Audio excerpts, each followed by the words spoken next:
आप सभी का स्वागत है आज की इस दिव्य, अद्भुत और अत्यंत प्रेरणादायक कथा में, जिसका नाम है गजेंद्र मोक्ष। यह कथा केवल एक हाथी और मगरमच्छ का युद्ध नहीं है। यह कथा है अहंकार के टूटने की, भक्ति के जगाने की और भगवान के करुणा स्वरूप कृपा की। आज हम इस कहानी को बहुत ही विस्तार से, धीरे धीरे, भावपूर्ण तरीके से समझेंगे। नमस्कार दर्शकों, मैं मुनेश आपके अपने चैनल अमृत वेला पे स्वागत करती हूँ। अगर अभी तक आपने चैनल को लाइक व सब्सक्राइब नहीं किया है तो प्लीज चैनल को लाइक व सब्सक्राइब कीजिए और आपको यह कथा कैसी लगी वो भी आप कमेंट में जरूर बताएं। तो चलिए शुरू करते हैं गजेंद्र मोक्ष की कथा। एक पुराने समय की बात है। त्रिकुट नाम के एक विशाल पर्वत पर एक हरा भरा जीवंत जंगल था। घने पेड़ों की छाया, शांत बहती नदियां, रंग बिरंगे पक्षियों की आवाज और प्रकृति का अद्भुत सामंजस्य। उसी जंगल में बसता था हाथियों का एक विशाल समूह। उस झुंड का राजा था गजेंद्र, दुर्जय, दिग्गज, अत्यंत बलवान गजेंद्र। उसके विशाल कदमों की आहट से पूरा जंगल कांप उठता था। जब वह गर्जना करता था तो पहाड़ों में गूंज फैल जाती थी। जंगल के सभी जानवर उसे सम्मान से देखते थे। वह वीर था, बलवान था और राजा होने के कारण थोड़ा सा गर्व भी उसके मन में था। हर सुबह सूरज उगते ही गजेंद्र अपने झुंड को लेकर जंगल में निकल जाता था।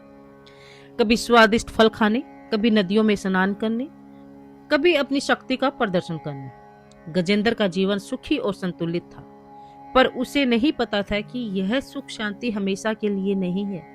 जल्द ही एक घटना उसकी पूरी जिंदगी को बदल देगी। एक दिन की बात है। बहुत ही गर्मी थी। सूरज तेज चमक रहा था। उन्हें ठंडक की जरूरत थी। गजेंद्र ने अपने झुंड को एक विशाल झील की ओर ले जाने का निर्णय लिया। यह झील बड़ी सुंदर थी। नीले पानी में कमल खिले थे। हल्की हवा पानी की सतह को हिला रही थी। जैसे ही गजेंद्र झील के किनारे पर पहुंचा, उसने एक गहरी सांस ली। मानो उस समय शांत वातावरण ने उसके मन को तृप्त कर दिया हो। पूरा झुंड पानी में उतर गया। छोटे हाथी चहक रहे थे, बड़े हाथी पानी में उछाल रहे थे, पानी के साथ खेल रहे थे और गजेंद्र गर्व से खड़ा होकर अपने परिवार को देख रहा था। कुछ देर बाद वह भी पानी में उतरा। ठंडा शांत पानी, हवा में कमल की सुगंध, सब कुछ कितना आनंददायक लग रहा था। गजेंद्र झील के बीचों बीच पहुंचा और पानी पीने के लिए झुका। उसे पता नहीं था कि इस सुंदर शांत झील की सतह के नीचे एक भयानक खतरा छुपा बैठा है। जैसे ही गजेंद्र पानी पी रहा था, अचानक एक जोरदार झटका। एक विशाल मगरमच्छ पानी से उछला और उसने गजेंद्र के पैर को बड़ी ताकत से जकड़ लिया। गजेंद्र जोर से चिल्लाया। उसकी आवाज पूरे जंगल में गूंज उठी। बाकी हाथी घबराकर पीछे हट गए। सब हड़बड़ा गए। कुछ चिल्लाने लगे, कुछ इधर उधर भागने लगे। गजेंद्र ने पूरी ताकत से अपना पैर खींचा, लेकिन मगरमच्छ ने उसे छोड़ा नहीं। पानी चारों ओर उछल रहा था। झील का शांत वातावरण अब युद्ध भूमि बन चुका था। गजेंद्र ने फिर कोशिश की, बार बार कोशिश की, लेकिन मगरमच्छ ने पैर और गहरा चबा लिया। मगरमच्छ पानी में रहता था, इसलिए उसकी ताकत बढ़ती जा रही थी और गजेंद्र, जो जमीन पर शक्तिशाली था, पानी में लगातार कमजोर हो रहा था। संघर्ष जारी था और यह संघर्ष एक दिन, 2 दिन नहीं बल्कि लंबे समय तक चला। समय बीतता गया। गजेंद्र थक चुका था।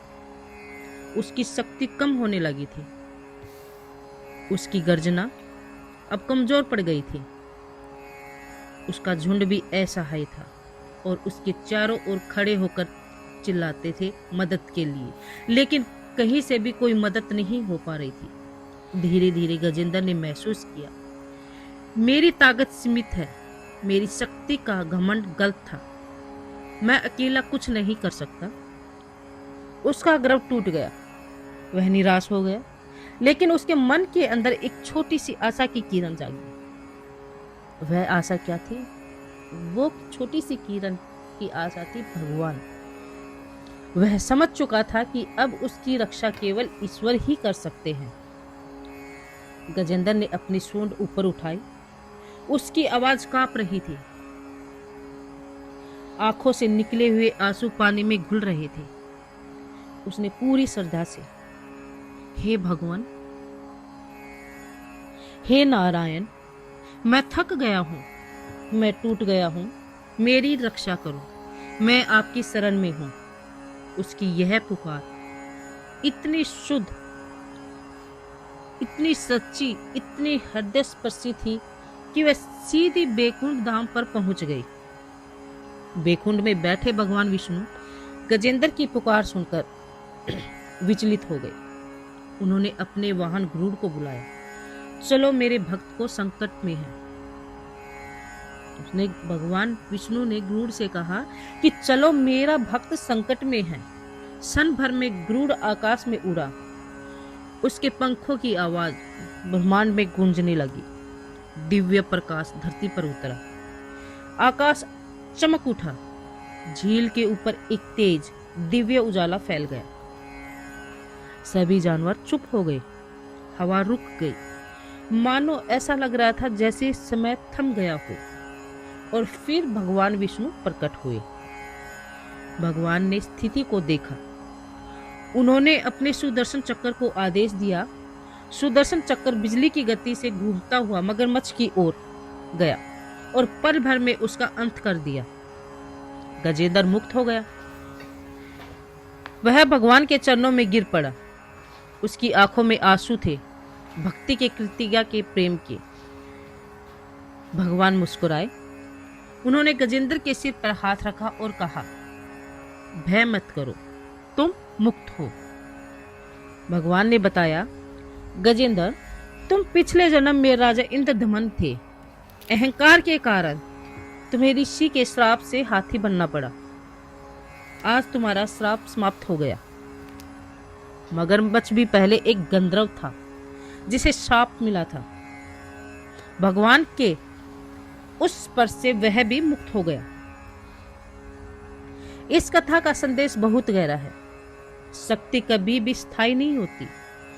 धन, बल, प्रतिष्ठा सब सीमित है, परंतु जो असीमित है वह है भक्ति।